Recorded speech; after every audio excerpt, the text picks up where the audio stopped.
Assalamualaikum warahmatullahi wabarakatuh. Kembali lagi dengan kelompok 9. Anggotanya Niken Setioningrum, Septiano Rahmawati, Lailatul Khairiyah An-Nisa, dan Eka Widi Astuti. Video kali ini kita akan membahas bab 4. Apa sih itu bab 4? Ya, konsolidasi dengan akuisisi melebihi nilai tercatat ekuitas. Karakteristik konsolidasi dengan akuisisi melebihi nilai tercatat entitas. Yang pertama yaitu prosedur konsolidasi. Transaksi akuisisi suatu perusahaan oleh perusahaan lain sebesar nilai buku sangatlah jarang dilakukan. Perusahaan pengakuisisi atau investor biasanya akan melakukan uji kelayakan atas bisnis yang akan diakuisisi. Hasil akurat dari uji kelayakan tersebut dapat menunjukkan apakah bisnis yang akan diakuisisi memiliki nilai yang lebih tinggi atau lebih rendah dari nilai bukunya. Berbagai faktor dapat mempengaruhi proses penilaian kelayakan bisnis saat proses kombinasi bisnis, yaitu diantaranya 1. Prospek bisnis perusahaan yang akan diakuisisi. Yang kedua, kondisi industri secara umum. Yang ketiga, nilai strategis bisnis. Yang keempat, kualitas manajemen. Yang kelima yaitu nilai wajar dari aset maupun liabilitas yang dilaporkan oleh perusahaan yang akan diakuisisi. Sebagai contoh yaitu kita akan kembali menggunakan kasus akuisisi PT Andalas oleh PT Nusantara. Anggaplah dalam pengakuisisian tertanggal 1 Januari 2015, PT Nusantara mengeluarkan investasi senilai 1,5 miliar untuk keseluruhan kepemilikan pada PT Andalas. Nilai investasi 1,5 miliar merupakan nilai wajar consideration, fair value consideration, hasil penilaian yang dilakukan oleh PT Nusantara atas berbagai faktor yang terkait dengan PT Andalas. Sama seperti sebelumnya, PT Nusantara akan mencatat transaksi akuisisi PT Andalas. Pada tanggal 1 Januari 2015 dengan jurnal investasi pada PT Andalas masuk di debit senilai 1,5 miliar dan kas masuk di kredit senilai 1,5 miliar, yaitu mencatat pembelian saham PT Andalas. Kemudian transaksi akuisisi PT Andalas juga menggunakan skema perhitungan yang seperti pembahasan sebelumnya, yaitu nilai investasi berada di kredit senilai 1,5 miliar. Nilai buku yaitu terbagi menjadi 2, saham biasa berada di debit senilai 800 juta, saldo laba di debit senilai 400 juta, sehingga total nilai buku yaitu 1,2 miliar. Selisih diferensial antara nilai investasi dan nilai buku yaitu 300 juta. Berdasarkan perhitungan skema tersebut terlihat bahwa PT Nusantara mengeluarkan investasi yang lebih tinggi dibandingkan nilai buku PT Andalas yaitu sebesar 300 juta. Untuk perhitungannya dapat kita lihat pada tabel tersebut. Kemudian untuk pengonsolidasian laporan keuangan dapat dilakukan dengan proses yang sama. Yang kedua yaitu diferensial. Menurut PSAK nomor 22 tahun 2010, diferensial dialokasikan kepada aset teridentifikasi yang diperoleh, liabilitas yang diambil alih atau dialokasikan sebagai goodwill.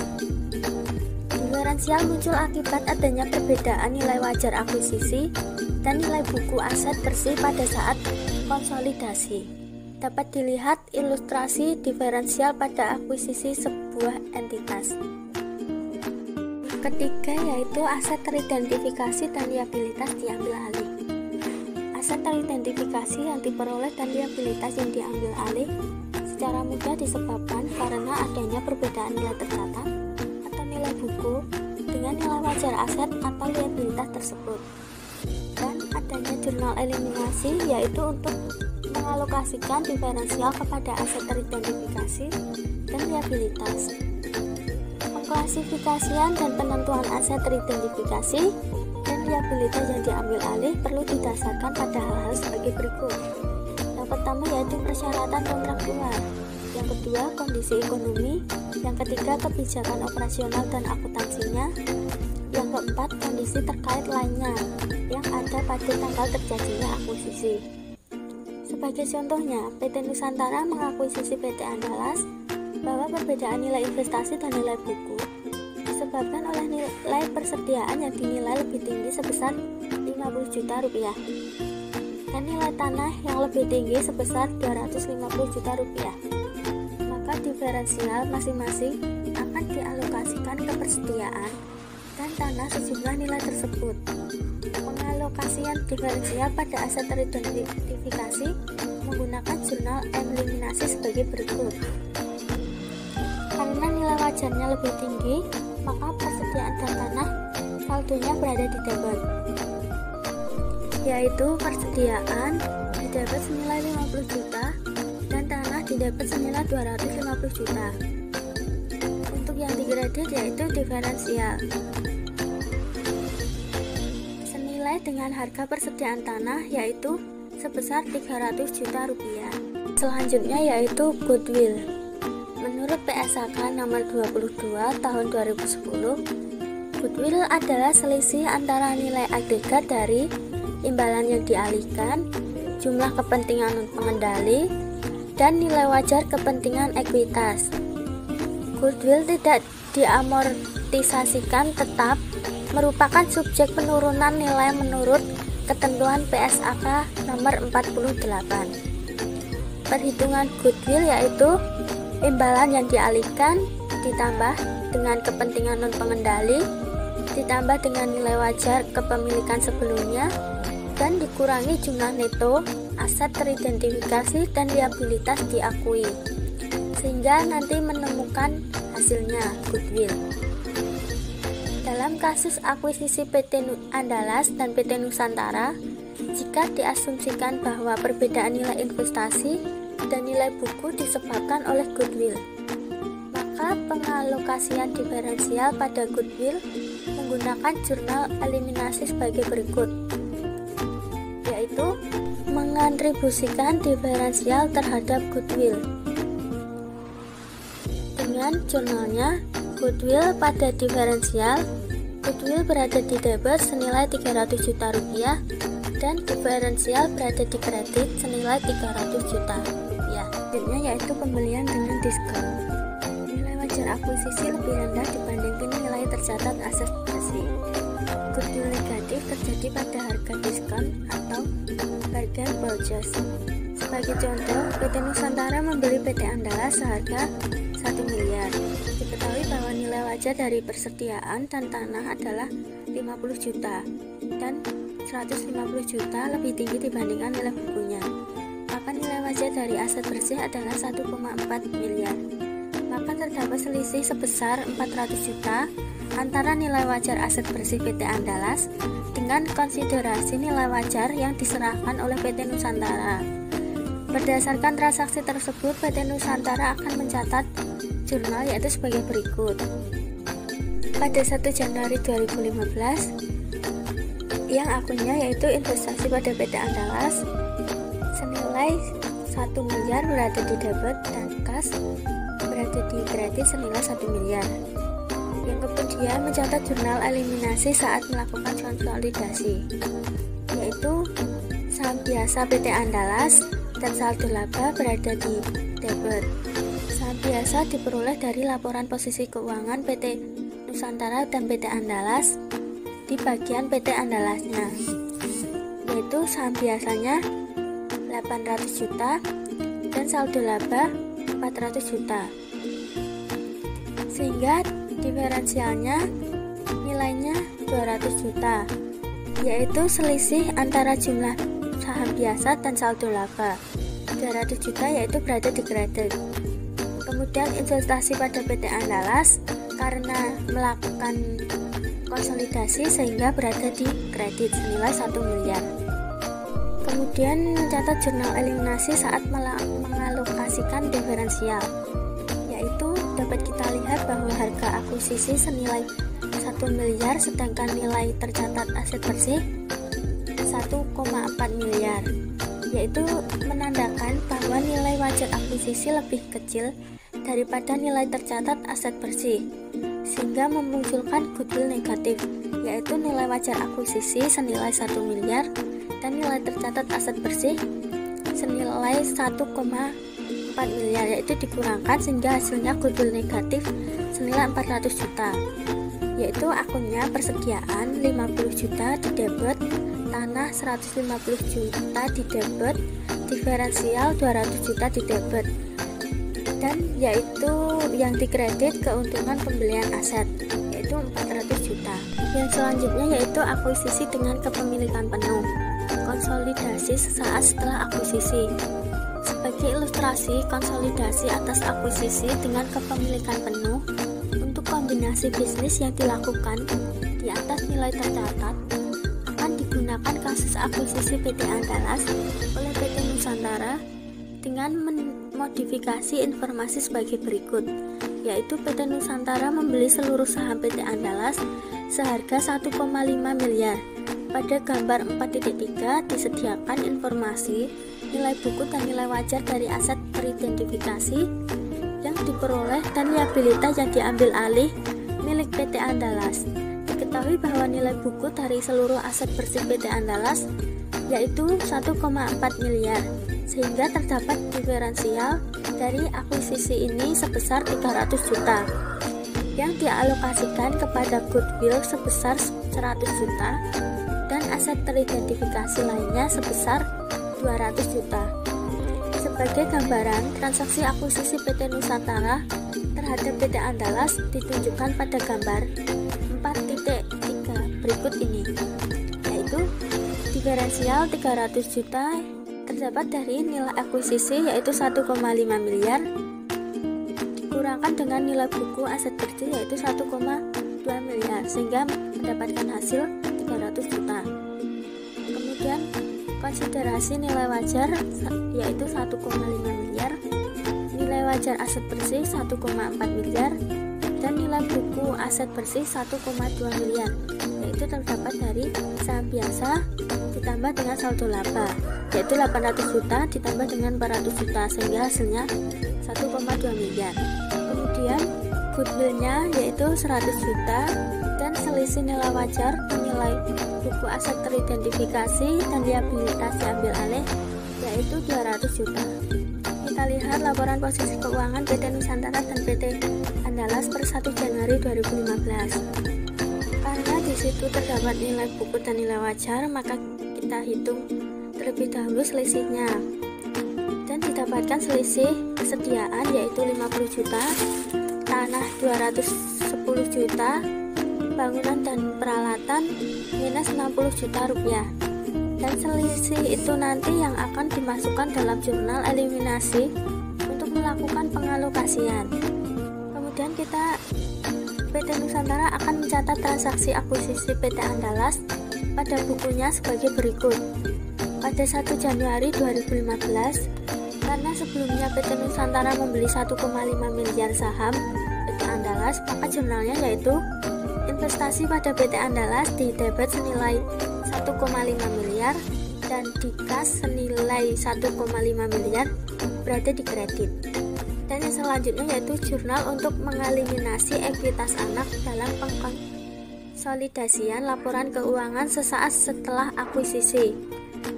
Yang jurnalnya yaitu saham biasa PT Andalas di debit senilai 800 juta, saldo laba di debit senilai 400 juta, diferensial di debit senilai 300 juta, dan yang dikredit yaitu investasi pada PT Andalas senilai 1,5 miliar. Yang kemudian yaitu mencatat jurnal eliminasi untuk pengalokasian diferensial, yaitu jurnalnya persediaan di debit senilai 50 juta rupiah, tanah di debit senilai 210 juta rupiah, dan goodwill 100 juta rupiah di debit. Dan yang dikredit yaitu diferensial dan bangunan dan peralatan, yaitu diferensial 300 juta rupiah, bangunan dan peralatan 60 juta rupiah. Kali ini kita akan melanjutkan ke pembahasan mengenai konsolidasi pada periode setelah akuisisi.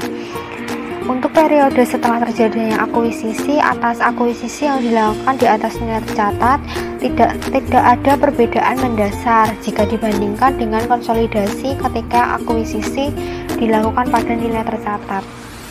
Nah, ini ada neraca saldo per 31 Desember 2015. Selanjutnya kita akan melakukan pencatatan jurnal. Yang pertama, jurnal penerimaan dividen. Jurnal penerimaan dividen itu kita tuliskan dengan cara mendebet akun kas dan akun kreditnya adalah investasi pada PT Andalas sebesar 50 juta rupiah. Sedangkan jurnal yang kedua adalah jurnal untuk mencatat perolehan laba bruto. Akun-akunnya yang didebet adalah investasi pada PT Andalas sebesar 200 juta dan bagian laba atas PT Andalas di bagian kredit sebesar 200 juta. Nominal 200 juta ini kita dapatkan dari pendapatan dikurangi dengan beban-beban yang ada pada neraca saldo. Selanjutnya kita akan melakukan pencatatan jurnal penghapusan diferensial yang terjadi selama periode berjalan. Ada dua jurnal ya yang kita buat. Jurnal yang pertama, bagian laba atas PT Andalas pada investasi pada PT Andalas sebesar 50 juta rupiah.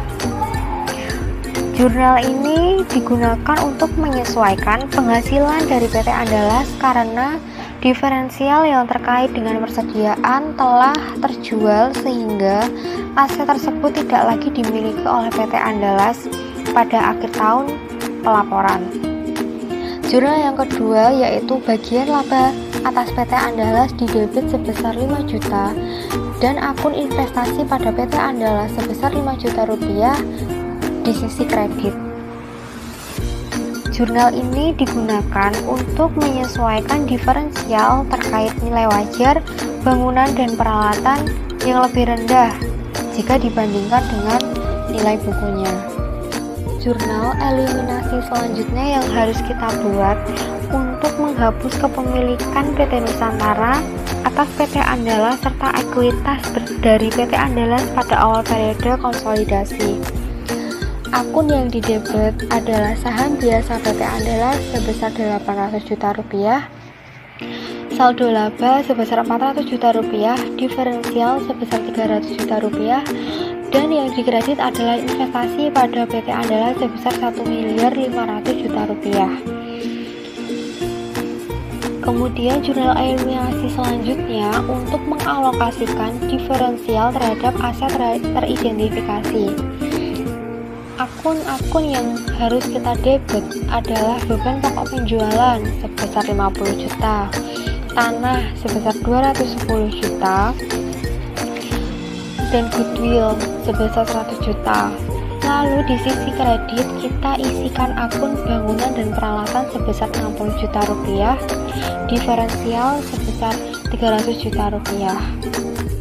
Selain itu, untuk aset-aset yang mengalami penyusutan dicatat pula penyusutan tambahan yang disebabkan pengalokasian diferensial terhadap aset yang mengalami penyusutan hingga aset tersebut tersusut sepenuhnya.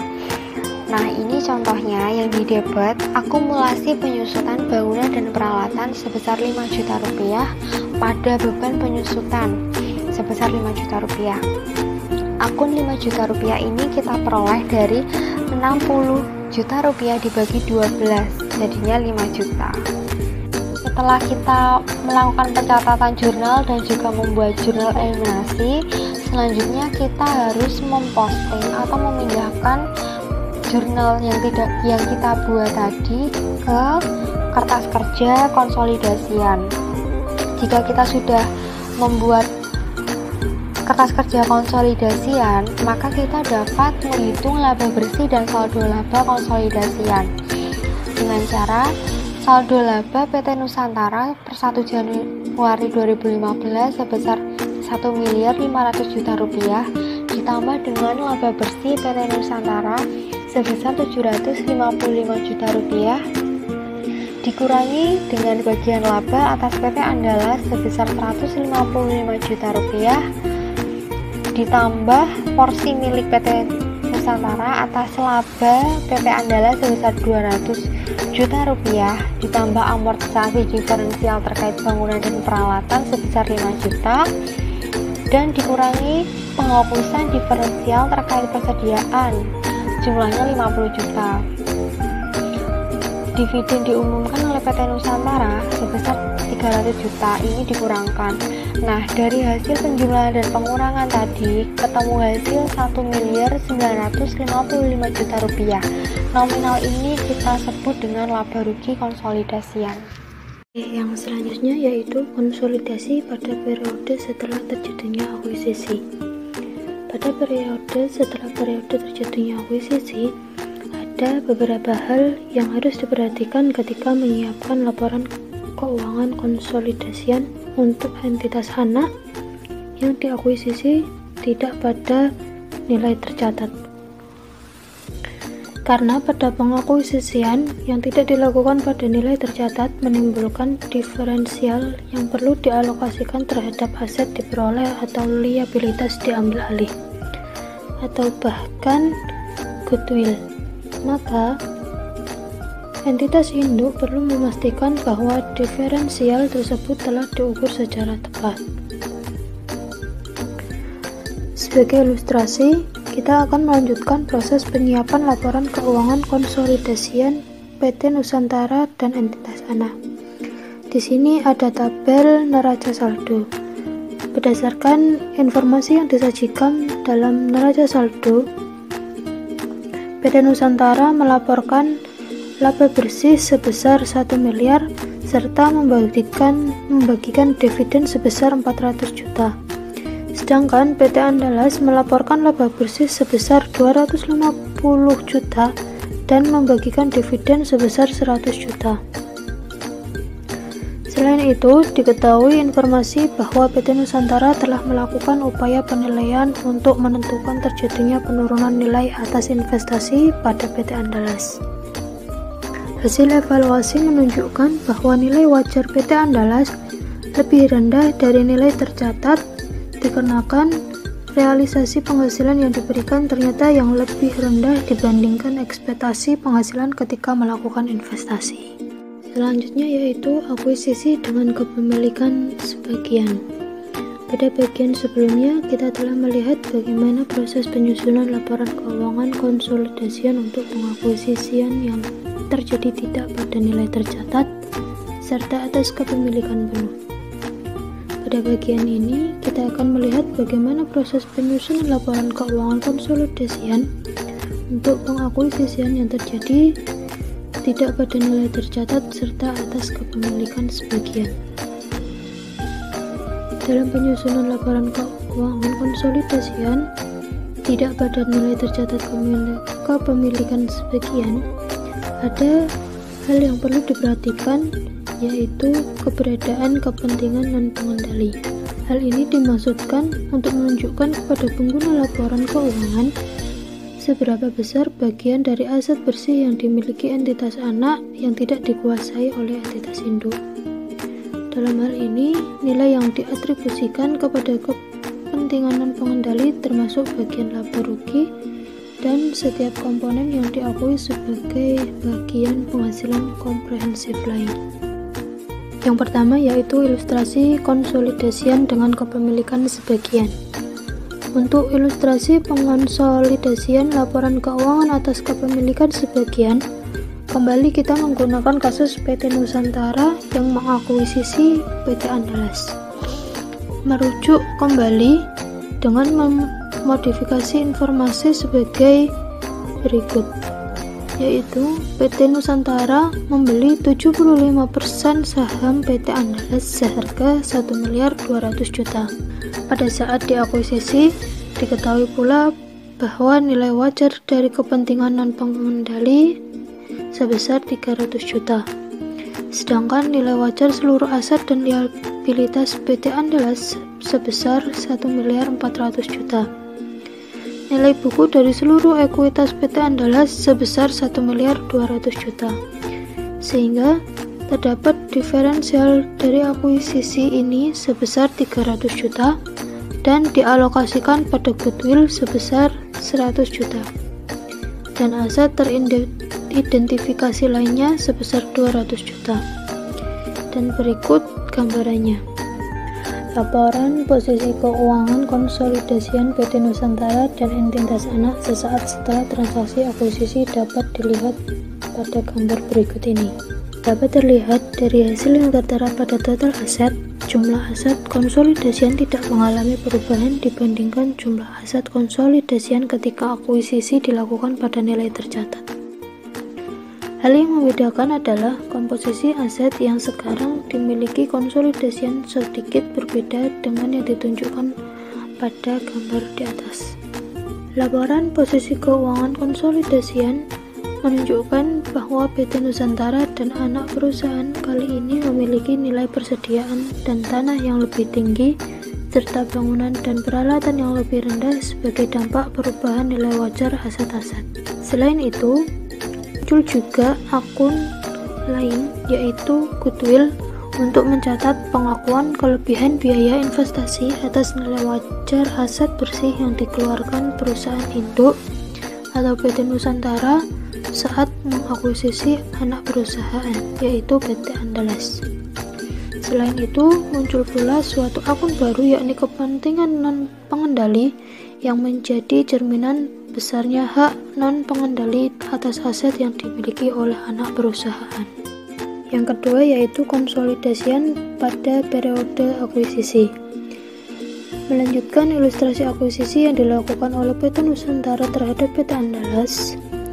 Pada tabel ini menyediakan bahwa neraca saldo kedua perusahaan per 31 Desember 2015. Dengan informasi yang sama, diketahui bahwa selama tahun berjalan PT Nusantara mengumumkan dan membagikan dividen sebesar 300 juta.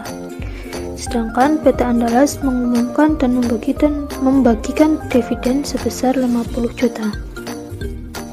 PT Nusantara sebagai perusahaan yang memiliki PT Andalas akan mencatat transaksi terkait penerimaan dividen dari anak perusahaan sebagai berikut.